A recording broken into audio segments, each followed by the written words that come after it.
बच्चों, कक्षा 10 से आज हम एक नई कविता लेकर आए हैं। तो इसके कवि हैं वीरेंद्र डंगवाल जी। उनका जन्म हुआ 1947 में और मृत्यु 2015 में। जन्म स्थान रहा टिहरी गढ़वाल कृतिनगर। आइए सबसे पहले इनका जीवन परिचय जान लें। इनका जन्म 5 अगस्त 1947 को उत्तराखंड के टिहरी गढ़वाल जिले के कृतिनगर में हुआ। इनकी प्रारंभिक शिक्षा यानी कि शुरुआती शिक्षा नैनीताल में और उच्च शिक्षा यानी कि हायर एजुकेशन इलाहाबाद में हुई। पेशे से ये प्राध्यापक डंगवाल पत्रकारिता से भी जुड़े हुए हैं। इन्होंने ऐसी बहुत सी चीजों और जीव जंतुओं को अपनी कविता का आधार बनाया है जिन्हें हम देखकर भी अनदेखा कर देते हैं। ये कवि की कल्पना ही इतनी अनोखी होती है कि जिसे आम आदमी नहीं समझ सकता। वीरेंद्र डंगवाल जी ने बहुत सारे लेख और कविताएं लिखते समय आसपास प्रकृति की चीजों और जीव जंतुओं को अपना आधार बनाया है, जिन्हें पढ़कर हम उसे अपने आप से जुड़ा पाते हैं। इनकी कुछ प्रमुख कृतियां हैं। कविता संग्रह से है इसी दुनिया में, दुष्चक्र में श्रेष्ठा, और इन्हें कुछ पुरस्कारों से भी सम्मानित किया गया। प्रथम है श्रीकांत वर्मा पुरस्कार, साहित्य अकादमी द्वारा भी इन्हें पुरस्कृत किया गया। पहले संग्रह पर प्रतिष्ठित श्रीकांत वर्मा पुरस्कार दिया गया और दूसरे पर साहित्य अकादमी पुरस्कार के अलावा इन्हें अन्य कई पुरस्कारों से भी सम्मानित किया गया। वीरेंद्र डंगवाल ने कई महत्वपूर्ण कवियों की अन्य भाषाओं में लिखी कविताओं का हिंदी में भी अनुवाद किया है। आइए इस कविता का पाठ प्रवेश जानें। पाठ प्रवेश में मुख्यतः कवि या लेखक वो अपनी कविता या लेख द्वारा क्या कहना चाहते हैं, आइए जानते हैं। प्रतीक और धरोहर दो किस्म की हुआ करती हैं। प्रतीक का अर्थ है निशानी, धरोहर का अर्थ है विरासत और किस्म का अर्थ है प्रकार। प्रतीक अर्थात हमारे आसपास पूर्वजों के द्वारा बहुत सारी निशानियां, प्रतीक हमारे लिए छोड़े गए हैं। धरोहर मैंने विरासत, जो कि पूर्वजों के द्वारा हमें कोई धन या वस्तु प्राप्त होती है, उसे कहते हैं। किस्म मैंने प्रकार या नस्ल। तो ये प्रतीक और धरोहर दो प्रकार की होती हैं। कुछ निशानियां होती हैं, कुछ विरासत में मिलती हैं। एक वे जिन्हें देखकर या जिनके बारे में जानकर हमें अपने देश और समाज की प्राचीन उपलब्धियों का भान होता है। भान का अर्थ है पता होना, ज्ञात होना। प्राचीन उपलब्धियां यानी कि हमारे देश और समाज में इतिहास में किस किस तरह की उपलब्धियां हासिल हुई, क्या क्या उन्होंने प्राप्त किया। और दूसरी वे जो हमें बताती हैं कि हमारे पूर्वजों से कब क्या चूक हुई अर्थात गलती हुई, जिसके परिणाम स्वरूप अर्थात फल स्वरूप देश की कई पीढ़ियों को कठोर दुख और दमन झेलना पड़ा। यह उस समय की बात कही जा रही है जब हमारा देश अंग्रेजों का गुलाम था। वो किस कारण हुआ, जिसकी वजह से हमारे देश की जनता को बहुत दुख और तकलीफों को झेलना पड़ा। प्रस्तुत पाठ में ही ऐसे ही दो प्रतीकों का चित्रण है। पाठ में यह याद दिलाया गया है या दिलाता है कि कभी ईस्ट इंडिया कंपनी भारत में व्यापार करने के इरादे से आई थी। ये हम सभी इतिहास में पढ़ते हैं और ये सच्चाई है कि भारत में जब ईस्ट इंडिया कंपनी आई थी तो वो यहाँ व्यापार करने के इरादे से आई थी, परंतु धीरे धीरे उन्होंने यहाँ के मासूम और अनपढ़ लोगों का फायदा उठाकर और उन्हें बहकाकर उनके राज्य को अपने में शामिल कर लिया। भारत ने उसका स्वागत ही किया था, लेकिन करते कराते वह हमारे शासक बन बैठी। आए तो थे व्यापार करने, पर वे हमारे राजा बन बैठे। सब कुछ उन्होंने हथिया लिया। उसने कुछ बाग बनवाए, कुछ तोपें भी तैयार की। उन्होंने अपनी एक सैनिक टुकड़ी का संगठन किया, बहुत सारे हथियारों का भी उपयोग किया, जिससे वो ताकतवर हमारे राजाओं की सेना को कुचल सकते थे। उन तोपों ने इस देश को फिर से आजाद कराने का सपना साकार करने निकले जांबाजों अर्थात शूरवीरों को मौत के घाट उतारा।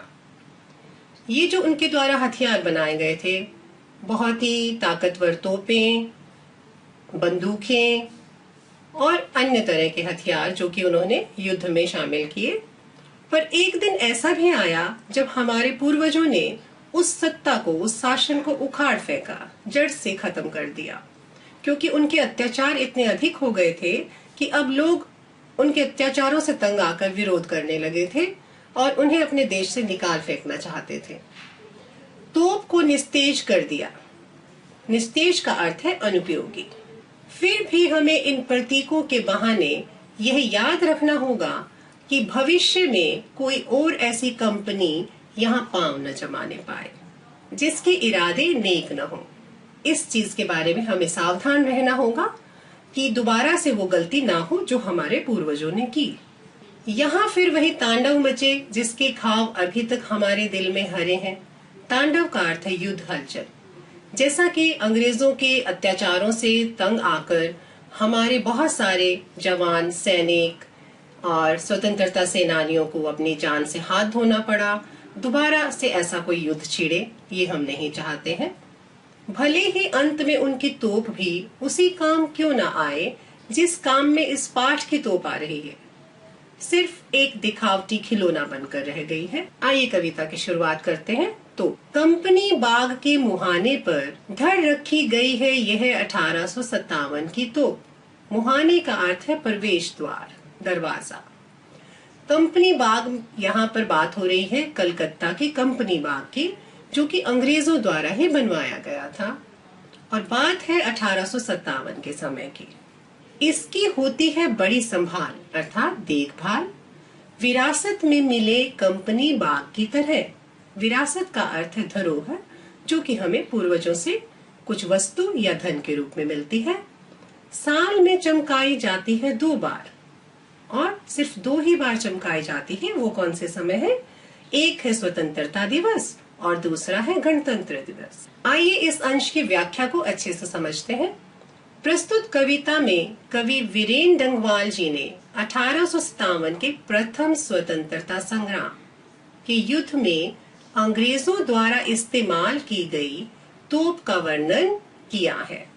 यह वह तोप है जिसे अंग्रेजों द्वारा 1857 के युद्ध में हमारे स्वतंत्रता सेनानियों के खिलाफ प्रयोग किया गया था और आज यह किस हालत में है वह बताया। कवि कहते हैं कि यह तोप आज कंपनी बाग के प्रवेश द्वार पर रखी हुई है। जिस तरह कंपनी बाग हमें अंग्रेजों द्वारा विरासत में मिला है, उसी तरह यह तोप भी हमें अंग्रेजों द्वारा ही प्राप्त हुई है। कंपनी बाग का निर्माण ईस्ट इंडिया कंपनी ने किया था, इसलिए इसे कंपनी नाम दिया गया और इसमें रखी गई यह तोप भी अंग्रेजों द्वारा प्रयोग की गई थी और आज यह उनकी विरासत के रूप में बाग के प्रवेश द्वार पर रखी गई है। इस तोप को और कंपनी बाग को, जिसे आजकल बहुत देखभाल से रखा जाता है, अर्थात इस तोप की बहुत ही संभाल होती है, क्योंकि यह एक प्रतीक के रूप में है और लोगों को एक सीख भी देती है। कंपनी बाग की तरह इसे भी साल में 2 बार चमकाया जाता है। वे कौन से समय है? गणतंत्र दिवस और स्वतंत्रता दिवस पर इसकी विशेष संभाल होती है। आइए कविता का अगला अंश पढ़ते हैं।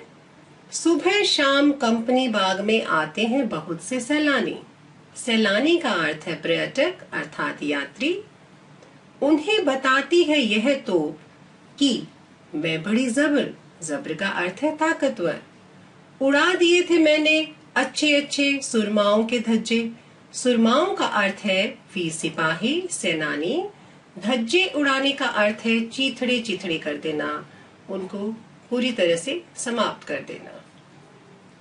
सुबह शाम कंपनी बाग में बहुत सारे सैलानी आते हैं और यह तोप उन्हें इस बात के बारे में बताती है कि एक समय वह बहुत शक्तिशाली थी, ताकतवर थी और बहुत बड़े बड़े वीर सुरमाओं को उसने मौत के घाट उतार दिया था, अर्थात चिथड़े चिथड़े कर दिया था। आइए इस अंश की व्याख्या को अच्छी तरह से समझते हैं। सुबह शाम को बहुत सारे यात्री कंपनी बाग में घूमने आते हैं। तब यह तोप अपने बारे में बताती है कि मैं बड़ी ताकतवर थी, बहुत शक्तिशाली थी। उस समय मैंने बहुत सारे वीरों को मार गिराया था, मौत के घाट उतार दिया था। उन्होंने बहुत अत्याचार किए थे, उन्होंने हम पर बहुत सारे जुल्म किए थे, इसलिए उनका ये अंजाम।